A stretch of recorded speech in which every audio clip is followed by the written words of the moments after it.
Michael Jackson was called the king of pop. He sold more records than almost anyone in history. He danced like no one before him. But behind the glitter, the gloves, and the global fame, there was a quieter story. A story of the women who shaped him, protected him, loved him, and in some cases, hurt him deeply. This isn't a story about scandal. This is a story about the people who stood closest to Michael Jackson. His mother, his sisters, his mentors, his wives, and his closest friends, and how each of them left a permanent mark on the man behind the music. Some of these relationships built him up. Some of them he never fully recovered from. By the end of this video, you'll understand Michael Jackson, not just as a performer, but as a son, a husband, and a friend, through the eyes of the women who really knew him. Let's begin at the very beginning, with the woman who raised him. Long before the world knew the name Michael Jackson, there was a boy in Gary, Indiana, growing up in a small 2-bedroom house with 8 brothers and sisters. His mother, Katherine Jackson, was a devout Jehovah's Witness, a former ballet and piano student, and a woman who worked tirelessly to hold her enormous family together. Katherine married Joseph Jackson in 1949, and together they had 9 children. Michael was the 8th. From the outside, the Jackson household looked like a factory of talent.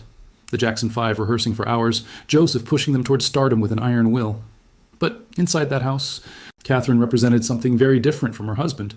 Where Joseph was strict, demanding, and by multiple accounts, physically and emotionally harsh, Katherine was the softness the children clung to.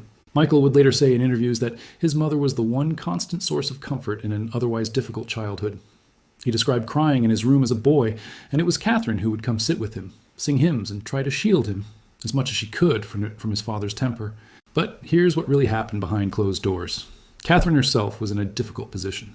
She was raising 9 children with limited income, in a marriage where she had far less power than her husband. Some biographers argue she saw the family's move into music as their only way out of poverty. And so she often stayed silent when Joseph pushed the children hard because she believed in her heart it was their path to a better life. This tension between a mother who loved her children fiercely and a father who demanded perfection shaped Michael for the rest of his life. He spent decades chasing the approval he never fully got from his father, while holding on to his mother as an anchor of unconditional love. Katherine remained by Michael's side through every controversy, every trial, every rise and fall of his career. And when Michael died in 2009, it was Katherine who was granted custody of his 3 children, a final testament to the trust he placed in her, above everyone else in his life. Katherine Jackson wasn't famous for her own achievements. She never sought the spotlight. But without her, there may not have been a Michael Jackson at all. There's another layer to Katherine's story that's often overlooked. She herself had grown up with polio as a child, which left her with a slight limp for the rest of her life. A detail biographers point to when explaining her quiet resilience. She rarely complained, rarely raised her voice, and rarely intervened directly when Joseph disciplined the children harshly. Some who knew the family have said this wasn't passivity, but survival. In a household where one parent held almost all the power, Katherine's strategy was to be the emotional refuge her children could return to, rather than a second battlefield. Michael spoke about this dynamic more than once in later interviews. He recalled, painfully, being pulled aside by his father before performances and told exactly what would happen if he made a mistake on stage. And he recalled, just as vividly, his mother waiting for him afterward, not with instructions, but with a simple hug. In a household defined by discipline and ambition, Katherine represented the one space where Michael didn't have to perform. This is also why, decades later, when Michael's own life became consumed by lawsuits, tabloid headlines, and public scrutiny, he continued to return, literally and emotionally, to his mother's house. Even as an adult superstar with mansions and fortunes of his own, he would spend long stretches of time back in the family home, like sitting with Katherine, away from cameras. Friends who have visited during those periods described a Michael Jackson almost unrecognizable from his stage persona. Quiet, soft-spoken, seeking nothing more than the comfort of being someone's son again. Michael grew up in a house full of sisters, Rebbe, Latoya, and Janet, each of whom had a very different relationship with him. Rebbe, the eldest, was more of a distant, protective figure. She largely stayed out of the spotlight and out of the family drama, and Michael reportedly trusted her precisely because she never tried to use their relationship for personal gain. Latoya's relationship with Michael was far more complicated. In the 1980s and early 90s, the two were close. Latoya even lived with Michael at points and defended him publicly during his first child molestation allegations in 1993. But by the mid-90s, their relationship fractured. Latoya later gave interviews making explosive claims about their father Joseph's abuse and about the family's inner workings, which some Jackson family members saw as a betrayal, while others believed she was simply telling an uncomfortable truth the family had hidden for years. Michael, for his part, distanced himself from her in his final years. Then there's Janet, arguably the sibling with the deepest emotional bond to Michael. The two were famously close for most of their lives, both becoming global pop icons in their own right. They recorded the hit song Scream together in 1995, a duet many saw as a symbolic and literal cry against the media pressure and public scrutiny that had surrounded Michael for years. Janet was known to be one of the few people in the family who treated Michael simply as her brother, not as Michael Jackson the icon. And that normalcy, friends say, was something he cherished deeply, especially as the world around him grew stranger and more invasive.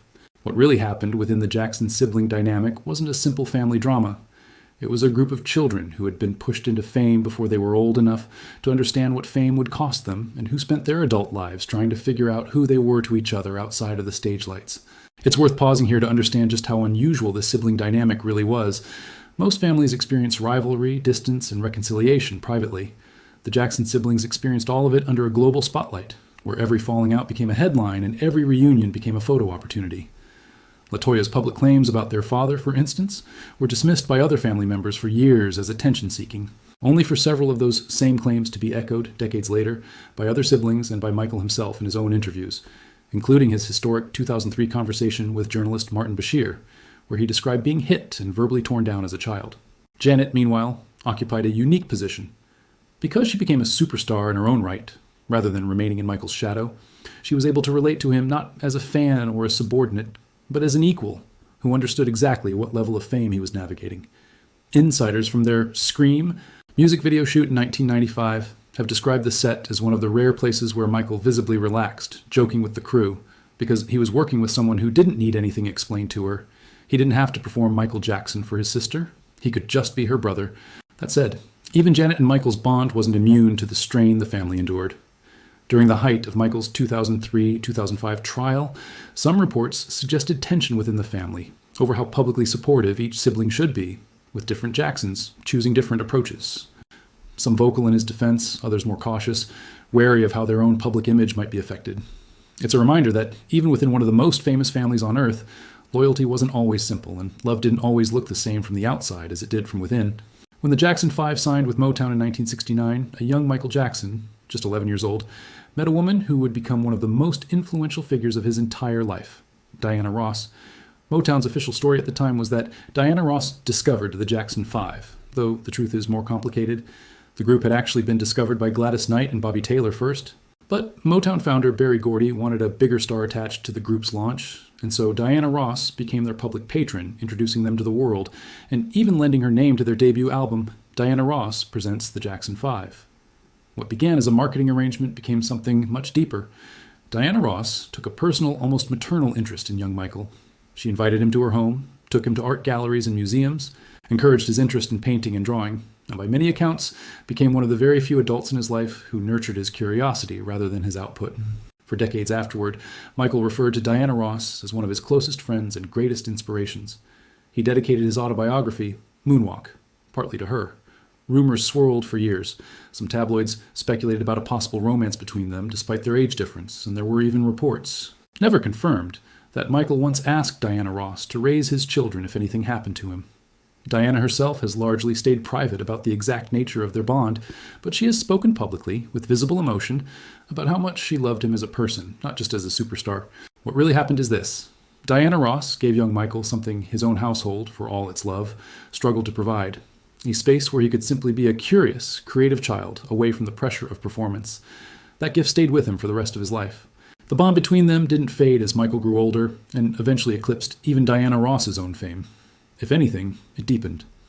When Michael launched his solo career away from the Jackson 5 in the late 1970s, Diana Ross was one of the people who encouraged him to trust his own artistic instincts, rather than simply following Motown's formula.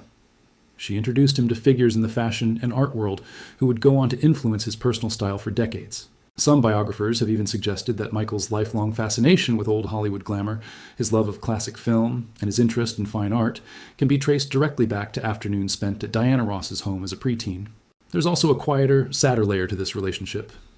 As Michael's life became increasingly reclusive and strange to outside observers in the 1990s and 2000s, Diana Ross remained one of the very few original Motown-era figures who never publicly turned on him, even as his behavior became harder for the tabloids, and sometimes even his own fans, to understand.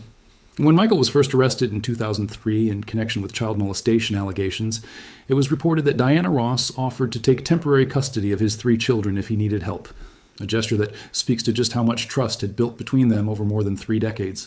And when Michael died suddenly in June 2009, those close to Diana Ross said she was one of the most visibly shaken people in his circle.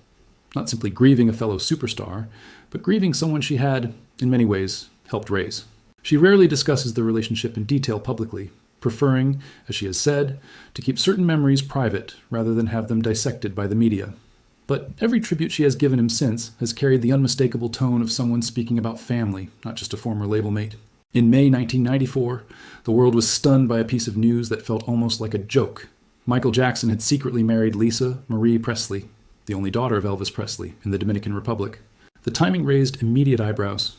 The marriage came just months after Michael settled a child molestation lawsuit brought by a boy named Jordan Chandler, a settlement that avoided a criminal trial but left a permanent shadow over his public image.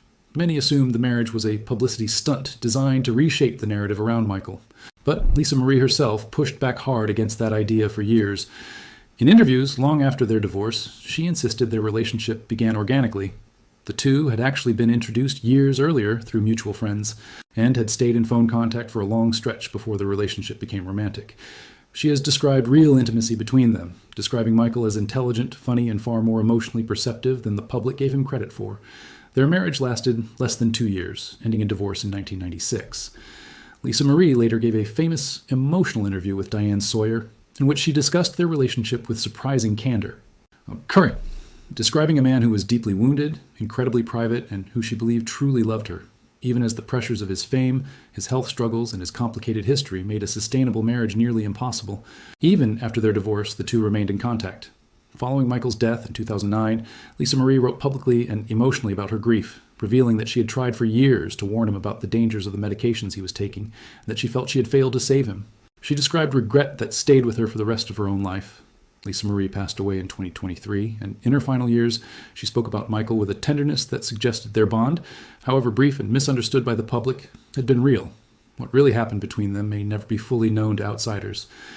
But the picture that emerges from Lisa Marie's own words is not of a publicity stunt, but of 2 deeply famous, deeply damaged people who found something genuine in each other, even if it wasn't built to last. To understand why so many people doubted the marriage, it helps to look at the environment it was born into. By late 1993, Michael's career and public image were under more pressure than at any previous point in his life. The allegations brought by Jordan Chandler's family had dominated headlines for months, and the eventual settlement, reported to be in the tens of millions of dollars, was widely seen by the press as an admission of guilt, even though no criminal charges were ever filed and Michael always denied wrongdoing. Against that backdrop, a sudden secret marriage to the daughter of Elvis Presley, one of the most iconic figures in American music history, looked to many observers like a calculated move to shift the narrative. Lisa Marie herself has acknowledged in later interviews that she understood exactly how the marriage looked from the outside, and that this perception became one of the most painful parts of the relationship for her personally. She has said she felt she was constantly having to defend the authenticity of her own feelings, not just to the media, but sometimes to people close to her. In her 2003 interview with Diane Sawyer, she described real closeness between them, late-night conversations, a shared understanding of what it meant to grow up with a famous, larger-than-life father, and moments of genuine humor and affection that never made it into any tabloid. Their divorce in 1996 was, by most accounts, less dramatic than the marriage itself, a quiet unraveling rather than a public collapse, driven partly by the impossible weight of both of their public lives pressing in on a private relationship that was never given room to breathe. Yet the two stayed in each other's orbit for years afterward. There were even reports the couple briefly reconciled and considered remarrying in the early 2000s, though nothing formal ever came of it. Lisa Marie's grief after Michael's death in 2009 was profound and, by her own account, complicated by guilt. In a widely shared blog post written shortly after his passing, she described sensing that something was deeply wrong with him in his final months, recalling attempts to reach out and warn him about the dangers of the medications he was relying on to sleep. She wrote that she felt she had failed to stop what was coming, a regret she carried for the rest of her life. When Lisa Marie herself passed away in January 2023, many fans and commentators noted the strange symmetry of 2 people whose lives had been so intertwined, both gone far too soon. 2 years after his divorce from Lisa Marie Presley, Michael Jackson married again, this time to Debbie Rowe, a dermatology nurse he had met years earlier while being treated for the skin condition vitiligo. Unlike his marriage to Lisa Marie, this relationship was never really presented to the public as a romance. Debbie Rowe herself has said openly in multiple interviews that the marriage was primarily about giving Michael the children he desperately wanted. She has described her decision as an act of genuine friendship and generosity. She wanted to give him a family, having seen how much he loved children and how deeply he wanted to be a father. Together, Michael and Debbie had 2 children, Prince Michael Jackson Jr. and Paris Jackson, before divorcing in 1999. Debbie initially gave up custodial rights, though she would later fight to regain some involvement in her children's lives, a legal battle that played out for years, particularly after Michael's death. What really happened in this relationship was less a love story and more a quiet act of trust. A woman who understood Michael's private longing for fatherhood and who was willing to help him build the family life he had always wanted for himself. In interviews after his death, Debbie Rowe defended Michael's character repeatedly, insisting that the public perception of him was far crueler than the man she actually knew, someone she described as gentle, generous, and devoted to his children. Debbie and Michael's history actually stretched back further than most fans realize.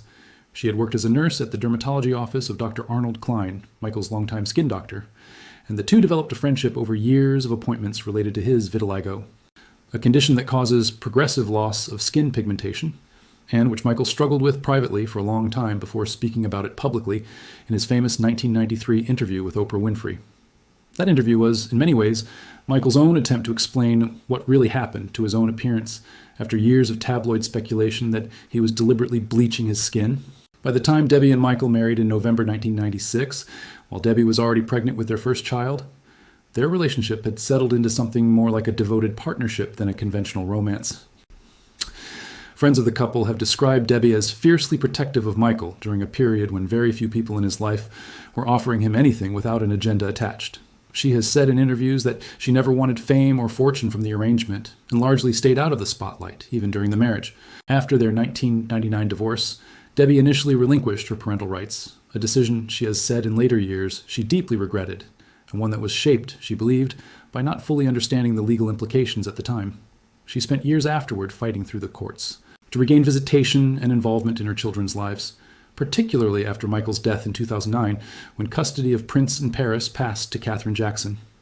Debbie eventually reached agreements allowing her a role in her children's lives, and she has continued publicly to describe Michael not as the tabloid caricature so often presented to the world, but as someone who loved his children with an intensity that shaped nearly every decision he made in his final years. If there was one woman who understood Michael Jackson's particular kind of fame, the kind that consumes a person from childhood and never lets go, it was Elizabeth Taylor. The two met in the early 1980s and formed an immediate, powerful bond. Both had become global stars as children. Both understood what it meant to lose a normal life before they even had the chance to live one. Elizabeth Taylor became one of Michael's most fiercely loyal defenders, publicly standing by him through the 1993 and 2005 molestation allegations, when many others in Hollywood distanced themselves. Their friendship was affectionate, dramatic, and deeply genuine. Michael once said Elizabeth Taylor was the greatest friend a person could ever have, and he named her, alongside Diana Ross, as someone he trusted to help care for his children in the event of his death. Elizabeth, in turn, called Michael one of the most misunderstood people she had ever known, insisting to the press, again and again, that the public image of him as strange or dangerous did not match the sensitive, generous man she personally knew. When Michael died in 2009, Elizabeth Taylor was reportedly too devastated to attend the funeral, saying she preferred to grieve privately rather than turn her mourning into a media spectacle, a final quiet act of protection for a friend who had spent his whole life being watched. Their friendship was, by nearly every account, one of the most stable relationships in either of their lives. Elizabeth Taylor had already lived through decades of relentless tabloid attention by the time she and Michael met, 7 marriages, very public health struggles, and a childhood career at MGM that, like Michael's, had robbed her of a normal adolescence. This shared history gave the two of them a kind of shorthand that few other people in Michael's life could offer. He didn't need to explain to her what it felt like to be photographed leaving a hospital or to have every relationship in his life picked apart by strangers. She already knew.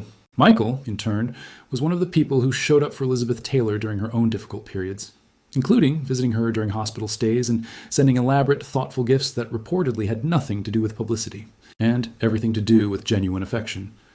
He once famously gave her a diamond necklace with a note reading that she was, quite simply, the most fascinating woman in the world to him, a level of devotion that some in their circle described as almost sibling-like in its intensity. Elizabeth Taylor's public defense of Michael was notable because of how consistent it remained, even as public opinion of him shifted dramatically over the years. During the 2005 trial, when Michael was formally charged with child molestation and related offenses, Elizabeth Taylor was one of the few A-list celebrities of her generation who spoke out in his defense before the verdict was known, at real risk to her own reputation. When Michael was acquitted on all charges, she was reported to be overjoyed, viewing the verdict as vindication not just legally but personally, for a friend she had never stopped believing in. Beyond these central figures, several other women passed through Michael Jackson's life in ways the public only partially understood. There was Tatum O'Neal, the young actress he dated briefly as a teenager in the late 1970s, one of his very few documented adolescent romances, which she has spoken about candidly in her own memoirs, describing him as sweet but painfully shy. There was also his longtime friend and confidant, choreographer, and collaborators' circle of women who worked alongside him for years, nurses, assistants, and creative partners, whose loyalty rarely made headlines, but who kept his day-to-day life functioning during his most difficult periods. And then there were the women at the center of the darkest chapters of his story, mothers of the children who accused him, families whose accounts remain fiercely disputed to this day, and who represent one of the most painful and unresolved parts of his legacy. This video won't attempt to litigate those allegations. They remain deeply contested, examined at length in criminal trials, where Michael was ultimately acquitted, and continue to be debated by journalists, fans, and critics alike. What we can say is this: Michael Jackson's life was shaped by an unusually wide circle of women, some who loved him purely, some whose relationships with him remain genuinely difficult to categorize, and some whose stories are still being told and retold, years after his death. So, what really happened? When you strip away the tabloid headlines and the decades of speculation, a clearer picture starts to emerge. Michael Jackson was a boy who lost his childhood to fame, and who spent the rest of his life searching for the things that childhood usually gives a person: unconditional love, creative freedom, a sense of safety. His mother, Catherine, gave him the first taste of that love. Diana Ross gave him room to be curious. Elizabeth Taylor gave him loyalty that never wavered, no matter what the world said about him. Lisa Marie Presley and Debbie Rowe, in very different ways, gave him companionship and family during two of the most turbulent chapters of his adult life. None of these relationships were simple. None of them fit neatly into the tabloid narratives that followed Michael Jackson for 40 years. But together, they tell a more human story than the headlines ever did. The story of a global icon who, underneath the fame, the controversy, and the myth, was still just looking for the same things we all are: to be understood, to be loved, and to belong somewhere. That, perhaps, is what really happened,